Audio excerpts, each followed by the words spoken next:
Go. Hello, my name is Rick Moore, and I'm the publisher of Whitecap Publications. And I'm interviewing today author Tawnya Torres for her book. She's got A Silent Discovery published by us, and she has Heart of the Machine published by us. Those are two fantastic books.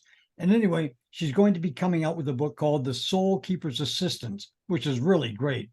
So I'm here not to interview on the book topics, but to interview some basic questions for writers, right? So how are you doing, by the way? I'm doing very well. How are you? Good. I'm fine. I'm raring to go. All right. What are the primary emotional challenges that authors often face during their writing journey?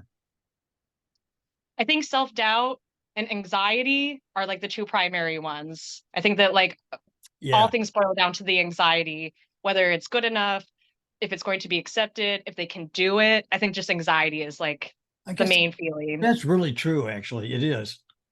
But yeah, how to overcome that anxiety is a different question, right? But how do authors navigate the balance between creative freedom and the expectations of the readers or the market? So I think you need to read a lot to kind of know what is out there and what Right? people are looking for. And then when you read a lot, you can also see what is missing. Because I Oh, think that we think that because there are so many books that everything is covered, but no one can do it like you can. Like everyone can right. write their own version, their own retelling of something, and it'll be completely different than the last person. Really will. Actually, yeah, you're really right. Right.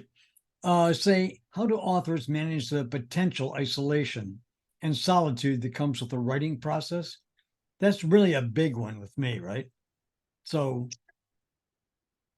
have at I it. think for me, I'm naturally kind of like a loner. Like there's always people that like I know that I'm friendly with, that I'm familiar with when I go out, but I'm kind of naturally like in my own world and kind of always wanting to either read or write and kind of just like be doing my own thing. Be very daydreamy, I guess. You live in your head.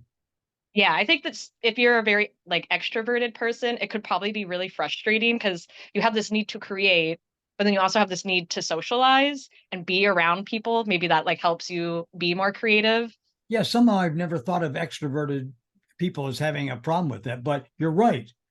If a person's naturally extroverted and they're called to write, it's kind of a tussle between the two, isn't it?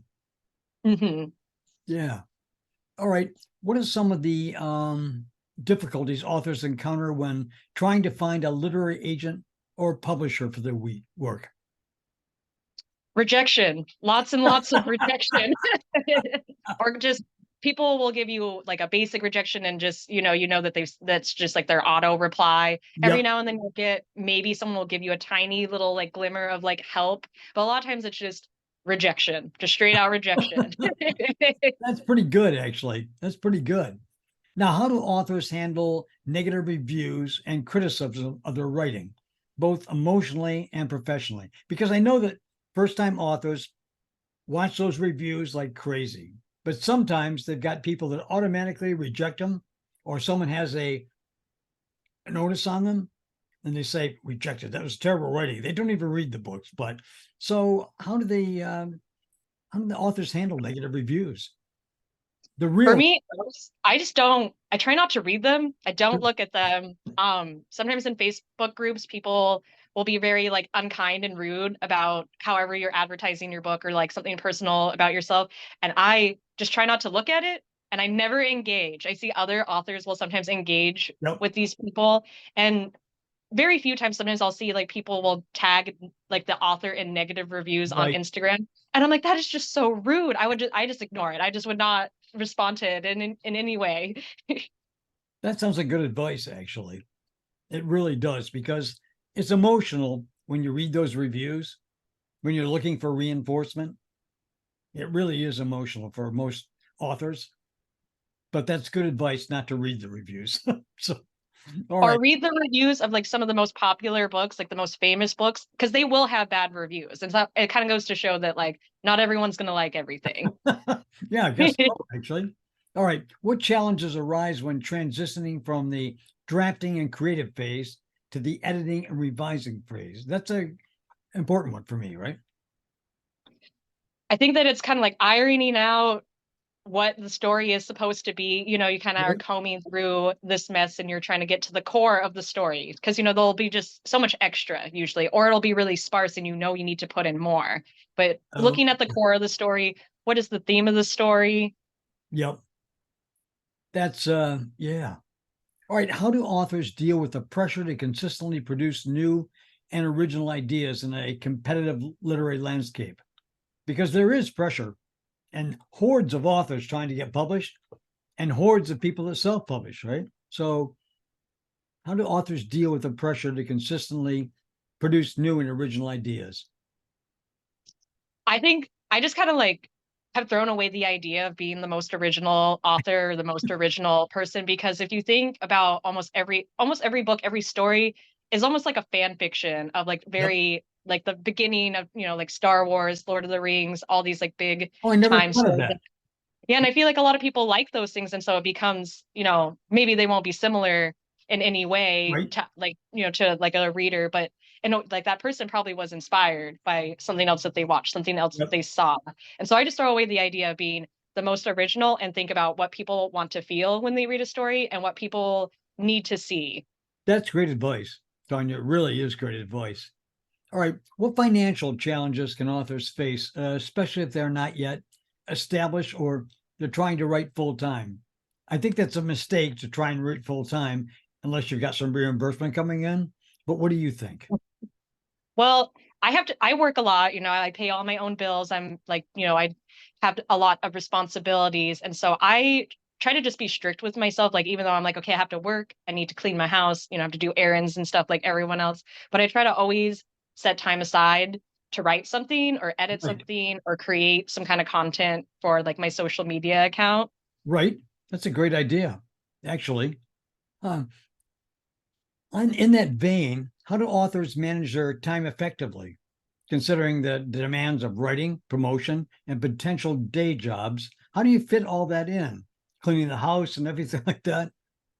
I feel like sometimes I just don't. Like I'll be like, I have to forego certain things to get other things done. It's kind of like what's most important at the time. And it's like, okay, well, you don't want to live in squalor, but also at the same time, I'm like, doesn't need to be perfect. It can just be picked up and then I can work on these other projects. Right, So right, I guess it's right. a lot of I think that a lot of people are just not good at having a routine. I feel like I'm pretty good at having a regimented routine, but I just think if you don't have a routine, you're not going to get anything done. You're screwed, right? Yeah. What are the hurdles associated with promoting and marketing one's work, particularly for authors who might be introverted or shy? That's a complaint I get a lot of authors. They're too introverted or shy to do any interviews, promote their own work. What do you think?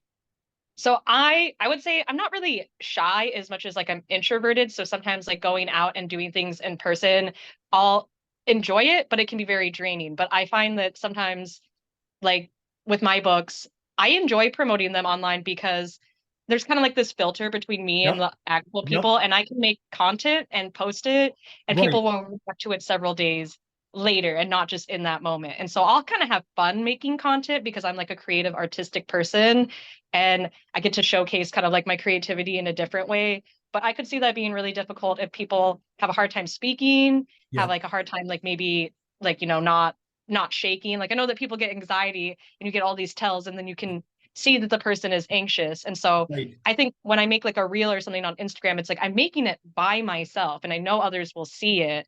But because I'm just in my house or in my yard making it, I'm not really scared because no one's there watching it in real time anyway. Yeah, that's an interesting distinction between a person that's shy because in the old days, they used to have to go speak face to face, have book promotions face to face, travel all around the country. But nowadays, you really can do it from your home on the internet. That's really interesting. Huh. All right. How do authors handle the potential conflicts between their artistic version or vision and external input, such as editor or publisher suggestions? I think it's always good to take suggestions because, other people are seeing it different. Like, what Right, you're trying to say in your right, story. And maybe the editor or publisher will be like, I know that you're trying to convey this, but it's not coming through completely. And I think that that could be like a good thing to take in. But I think that you also Like, need to stand strong in like what your story is and not compromise too much. Like be compromising, but don't completely change your story so that right, someone else will like it. I think that it should still be, from your heart, your story. right. I'm a big believer in letting authors have their vision, their artistic vision, and giving comments along the way. But I think that the author, you're right, the author has to realize their own artistic vision because otherwise it's like having a third party tell you what to do. And that's always bad for creative folk, right? I mean, Hmm. better to get a well done good bad book out because the author feels like he's just got to get this work out of his system, and you can try and correct it and so forth, but there's a limit to to correction, right? So the And author's that's why got to express books himself, right? bad books do really well sometimes. Like I think that Yep. Dune, a lot of people find it really dry I and do weird. too. I do too. It's like But the Moby concept is Dick what of gets science me. fiction. Really, it's just like the Moby Dick of science fiction. You remember Moby Dick had endless descriptions of whaling boats and everything like that? Oh And my God, that book God, was so boring for me to read. And it was but I know boring. I knew some guys that really like they were fishing at the time, and so they loved it. And so I was like, okay, I can see how this appeals to certain people. And like the writing of Dune was like really boring and weird, and like that didn't really make a lot of sense. But the Yep. concept was so cool, and I think Yep. that that's what drew me in. So sometimes I feel like bad books become like weird cult classics. So it's like Right. just because it's a bad book doesn't mean That's it'll the way I feel it'll about usually Dune bad. too, right? Because Dune was horribly boring, but it was kind of interesting. The concepts were interesting, but the execution was fundamentally flawed, I think. Yeah, like it was very Mainly. flawed, but there was something charming about it that kept Yep. me intrigued by it, I guess. All right. What challenges can emerge when authors attempt to balance their writing career with personal relationships and family commitments? Do you know what I mean? They always seem to intrude on your time, but how do you handle that? I think it could be really frustrating if like the group of people in your life, like your friends and family, aren't book people, like at all. Like Yep. not just your book, but any book, because I think it'll be really hard to try to describe to these people like Yep. I need to work on the story or I don't know how to tell people like I need to sit and do nothing and space out so that I can like get through this plot hole. And people will be like, I don't know what that means. I think that's so true. It is. It's honestly true. I have friends like that too that don't relate to books and don't understand my need to sequester myself and create things. Or in the publishing world, you've got to pay attention to your authors. So they've got first dibs on your time, right? So it's very difficult to juggle those. It's a good answer though. All right. How do authors cope with the uncertainty of success in a field where achieving recognition and financial stability can be unpredictable? I think I just write because I like it. And if Yep. other people like it, that's just like a bonus to me. Like the fact that I did get any books picked up, I would have kept writing anyway, just for the love of writing. So, kind of like the ability to share with other people and that it is well received is just kind of like a bonus. So, I think if you go into it like, I just want to make a whole bunch of money, I just want to be like J.K. Rowling, you're not going to do very good just because not only is that like just like so shallow and it kind of tells I feel like readers can tell that it's like you're in it for the money, you're not even trying to create something meaningful. It's like same thing with movies, you can tell that it was just made to make money, not to generate any sort of feeling Yep. within you. So I think if you just like it, that other people will like it more because it's your passion. You can read a book and see that someone was very passionate about it. That's a great attitude, Tanya. I think if more authors had that attitude, they'd have a lot less worries, a lot less concerns for writing because they always look at the end project and they neglect their writing, right? They don't concentrate on the writing. They're always seeing the can I make money at this? Will it be successful? And I think that it's better to concentrate on writing with your attitude. That's just great. And if success comes, it comes, right?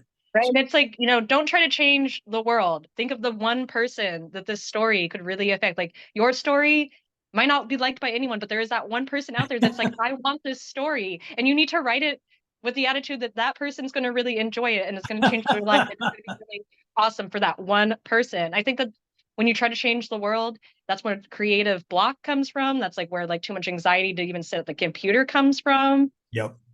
Just keep That's that one person in mind. Like one person enjoys it, that's awesome, you know? a fabulous attitude, Tanya. And it explains your success with your writing, right?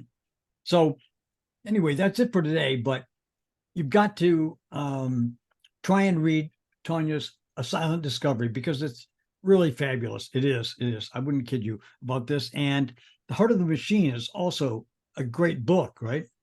And it's entirely different from A Silent Discovery.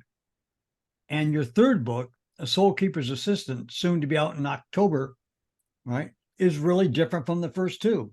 I don't see how you create things like that, but keep at it, right? So I think I just really wanted to show that I could write something in every genre. And I didn't know if it would be successful. I didn't know if I would be any good at, yeah, you know, sci-fi versus fantasy versus psychological thriller. But I just wanted to see. Because I love all those genres. So I wanted to see what can I create and put into the world that's of the same, you know, of the same thread. well, you're very successful at it, believe me. Uh, But thank you. all right, that's it for today. But can I interview you next weekend? Sounds great. All right, I'll see you then. All right, bye bye.